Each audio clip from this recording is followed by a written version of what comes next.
เรื่องราวเกี่ยวกับดินแดนที่จมอยู่ใต้น้ำมาเป็นส่วนหนึ่งของนิทานพื้นบ้านที่เล่าขานกันสืบต่อมาในหลายพื้นที่ทั่วโลกมาเป็นเวลาเนิ่นนานนับพันปีสำหรับหลายๆคนเรื่องเล่าเกี่ยวกับเมืองที่จมหายไปใต้บาดาลเป็นเพียงแค่ตำนานเท่านั้นแต่สำหรับบางกลุ่มเชื่อมั่นว่าเรื่องเล่าเหล่านี้เป็นเรื่องจริงมีความลึกลับน่าค้นหาในทางประวัติศาสตร์และโบราณคดีด้วยเหตุนี้อับดุลไททูบขออาสาพาดำดิ่งลงไปสำรวจใต้ผืนน้ำเพื่อค้นหาว่าอาณาจักรใต้น้ำอันโด่งดังทั้ง5แห่งนี้มีอยู่จริงหรือไม่ไปติดตามกันครับ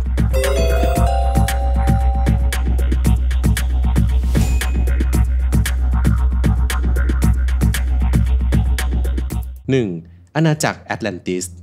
อาณาจักรแอตแลนติสในตำนานถูกกล่าวถึงครั้งแรกในศตวรรษที่ 4 ก่อนคริสตกาลโดยเพลโตนักปราชญ์ชาวกรีกและนักเขียนผู้ยิ่งใหญ่โดยเขาเขียนเอาไว้ว่าเรื่องราวของแอตแลนติสได้รับการถ่ายทอดมาสู่ชาวกรีกโดยนักบวชชาวอียิปต์ที่ระบุว่าอาณาจักรแอตแลนติสนี้เคยเจริญรุ่งเรืองในช่วงประมาณ 9,000 ปีก่อนยุคของเพลโตนั่นหมายความว่าหากแอตแลนติสเป็นอาณาจักรที่มีอยู่จริงก็จะมีอายุมากกว่า 11,000 ปี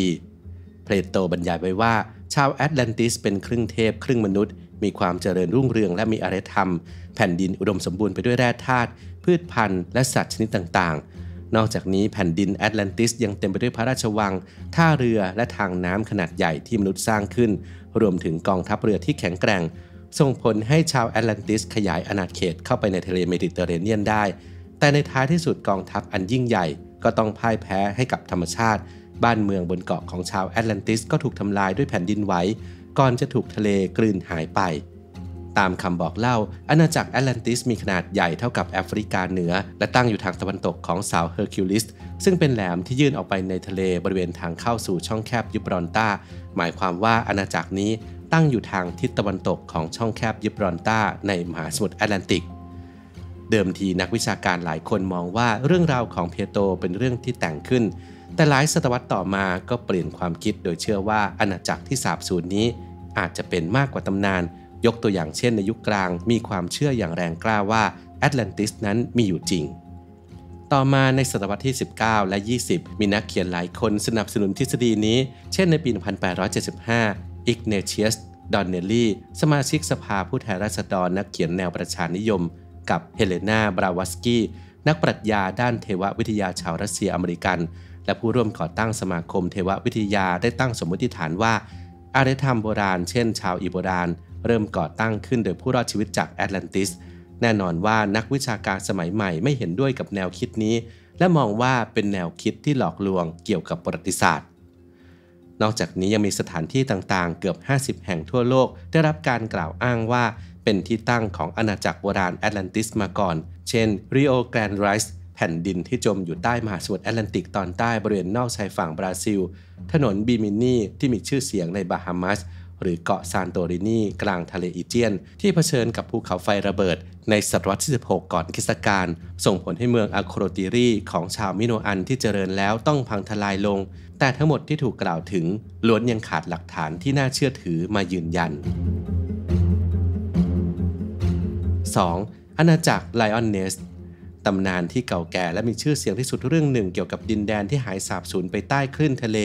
มีที่มาจากเขตคอนวอลของอังกฤษซึ่งเล่าขานต่อกันมาว่าหมู่เกาะซิดลีย์ที่ตั้งอยู่ห่างจากแลนด์เอนไปทางตะวันตกเฉียงใต้ประมาณ25ไมล์เป็นที่ตั้งของซากปรักหักพังของอาณาจักรที่หายสาบสูญไปเนิ่นนานที่ในอดีตเคยทอดตัวยาวออกไปจากชายฝั่งคอนวอลดินแดนแห่งนี้มีชื่อเรียกว่าไลออนเนสมีเมืองหลวงชื่อไลออนส์ตามตำนานเล่าว่าอาณาจักรนี้เคยเจริญรุ่งเรืองและอุดมสมบูรณ์อย่างมากมีการก่อสร้างโบสถ์ขึ้นมามากถึง140แห่งในอาณาจักรโดยบริเวณแนวปะการังเซเว่นสโตนที่อยู่ระหว่างแลนด์เอนกับหมู่เกาะซิดลีย์ก็คือที่ตั้งของปราสาทหรืออาสนวิหารที่ยิ่งใหญ่ที่สุดแห่งนครไลออนส์อาณาจักรไลออนเนสโบราณถูกทะเลกลืนหายไปภายในคืนเดียวที่มีพายุโหมกระหน่ำก่อนจะสูญหายไปตลอดกาลส่วนในตำนานกษัตริย์อาเธอร์ไลออนเนสคืออาณาจักรบ้านเกิดของเซอร์ทริสตันหนึ่งในอัศวินโต๊ะกลมและบิดาของเขาก็คือกษัตริย์แห่งไลออนเนสภายหลังมีการพบหลักฐานบางอย่างที่บ่งชี้ว่าตำนานนี้อาจจะมีรากฐานมาจากเหตุการณ์จริง โดยนักวิทยาศาสตร์เชื่อว่าในยุคสมฤทธิ์พื้นที่ส่วนใหญ่ระหว่างมัลส์เบย์กับหมู่เกาะซิลลี่เคยอยู่เหนือระดับน้ำทะเลมากกว่าที่เห็นในปัจจุบันซึ่งบริเวณดังกล่าวอาจเป็นที่ตั้งของอาณาจักรไลออนเนสในตำนานก็เป็นได้ 3. ทวีปมูเจมส์ เชิร์ชวาร์ดคือหนึ่งในนักเขียนที่โด่งดังที่สุดในโลกของงานเขียนเกี่ยวกับดินแดนสาบสูญโดยนักเขียนชาวอังกฤษผู้นี้ตีพิมพ์หนังสือชื่อดังเกี่ยวกับทวีปมูออกมาในปี 1926 ซึ่งระบุไว้ว่าประมาณ 20,000 ปีก่อนคริสตกาลมหาสมุทรแปซิฟิกถูกครอบครองโดยทวีปขนาดใหญ่ที่เรียกว่ามูตามคำบอกเล่าของเชิร์ชวาร์ดมูเป็นแผ่นดินแบนราบกว้างใหญ่ที่ทอดข้ามมหาสมุทรเหนือเส้นศูนย์สูตรพื้นที่แห่งนี้อุดมสมบูรณ์ไปด้วยพืชพันธุ์และสัตว์นานาชนิดทั้งยังเป็นที่อยู่อาศัยของประชากรมนุษย์มากถึง 64 ล้านคนโดยมูมีสถานะเป็นรัฐที่ปกครองด้วยระบอบเทวาธิปไตยซึ่งดินแดนทั้งหมดจะอยู่ภายใต้การปกครองของมหาปุโรหิตที่ชื่อว่าราหรือเรยุคสมัยของทวีปมูกินเวลายาวนานถึง 19,000 ปีก่อนจะสิ้นสุดลงในศตวรรษที่ 12 ก่อนคริสตกาลจากเหตุการณ์ทางธรณีวิทยาหลายอย่างที่มีสาเหตุมาจากแกนโลกทำให้พื้นทวีปจมลงสู่ใต้มหาสมุทรส่วนที่มาที่ทำให้เชิร์ชวาร์ดได้รู้จักกับทวีปมูนั้นมาจากแผ่นจารึก2ชุดโดยเขาอ่านและถอดความจากจารึกแผ่นแรกได้ด้วยตนเองตามลำพังส่วนจารึกแผ่นหลังนักบวชชราผู้หนึ่งที่เขาพบในช่วงที่กองทัพอังกฤษส่งไปประจำการในพื้นที่ห่างไกลของประเทศอินเดียเป็นผู้นำมาแสดงให้ดูหลังจากเผยแพร่งานเขียนเกี่ยวกับทวีปมูออกไปเชิร์ชวาร์ดก็ถูกวิพากษ์วิจารณ์อย่างหนักโดยชี้ให้เห็นข้อผิดพลาดเกี่ยวกับข้อเท็จจริงจำนวนมากในงานของเขาทั้งยังไม่มีหลักฐานทางวิทยาศาสตร์ที่ยืนยันการมีอยู่ของทวีปมูแต่ก็ยังมีผู้คนพากันเสนอความเห็นว่าพื้นที่ต่างๆหลายแห่งอาจจะเป็นเศษซากความเจริญในอดีตของทวีปมูเช่นบริเวณนอกชายฝั่งเกาะโยนากุนิทางตอนใต้ของประเทศญี่ปุ่นที่มีการค้นพบซากโบราณสถานใต้น้ำที่รู้จักกันในชื่ออนุสรณ์สถานโยนากุนิ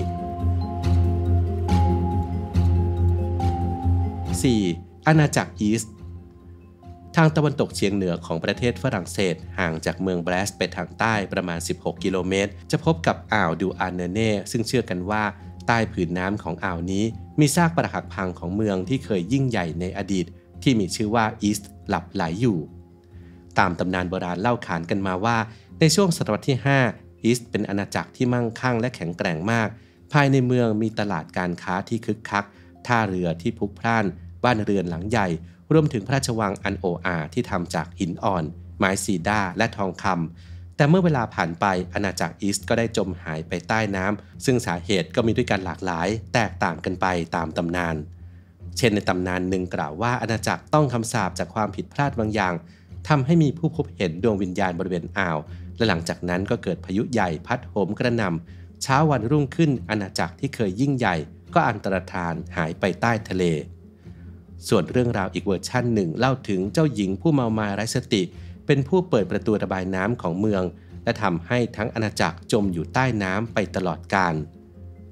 ชาวแคว้นเบรตานหรือบริตานีก็เชื่อว่าอาณาจักรอีสต์เคยมีอยู่จริงเมื่อหลายศตวรรษก่อนโดยกล่าวกันว่าพื้นน้ำในอ่าวดูอาร์เนเน่มีดวงวิญญาณของประชาชนชาวอีสต์คอยเฝ้าหลอกหลอนอยู่และบางคนเชื่อว่าสามารถมองเห็นซากปรักหักพังของเมืองเมื่อระดับน้ำในอ่าวลดต่ำลงมากๆแต่ในมุมของวิทยาศาสตร์ยังไม่มีหลักฐานที่พิสูจน์การมีอยู่จริงของอาณาจักรอีสต์ในบริเวณอ่าวดูอาร์เนเน่และในขณะเดียวกันก็มีการเสนอถึงความเป็นไปได้ในพื้นที่อื่นที่อาจจะเป็นที่ตั้งของอาณาจักรในตำนานนี้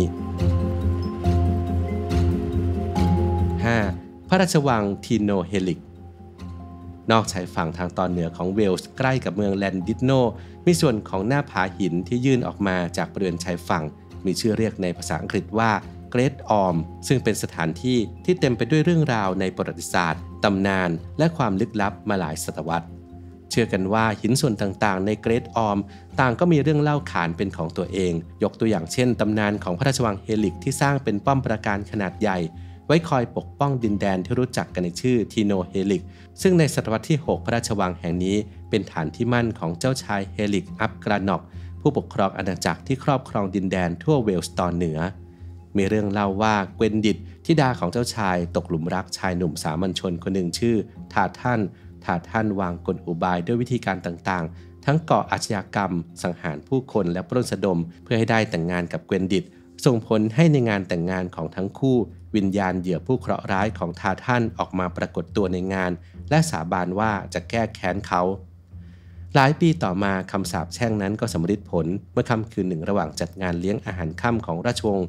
น้ำก็เริ่มไหลบ่าเข้ามาในพระราชวังเหล่าเชื้อพระวงศ์แขกผู้มีเกียรติขุนนางและคนงานต่างพากันวิ่งหลบหนีพอเช้าวันถัดมาก็พบว่ามหาสมุทรได้กลืนกินพระราชวังและผืนแผ่นดินไปจนหมดสิ้นมีการกล่าวอ้างว่าพระราชวังหลังเก่าในเรื่องเล่ายังคงมองเห็นได้จากทางลาดด้านตะวันตกของเกรทออมในช่วงน้ำลงซึ่งเป็นโครงสร้างที่รู้จักกันตั้งแต่ศตวรรษที่17ในชื่อพระราชวังเฮลิกนั่นเองต่อมาในศตวรรษที่19มีการสำรวจในบริเวณดังกล่าวและมีการกล่าวอ้างกันว่าพบกำแพงใต้ทะเลนอกทางลาดด้านตะวันตกที่ดูเหมือนจะเป็นส่วนหนึ่งของอาคารขนาดใหญ่ซึ่งเหล่านักสำรวจต่างพากันเชื่อกันว่านั่นคือส่วนหนึ่งของพระราชวังแห่งทีโนเฮลิกที่สาบสูญไปนั่นเอง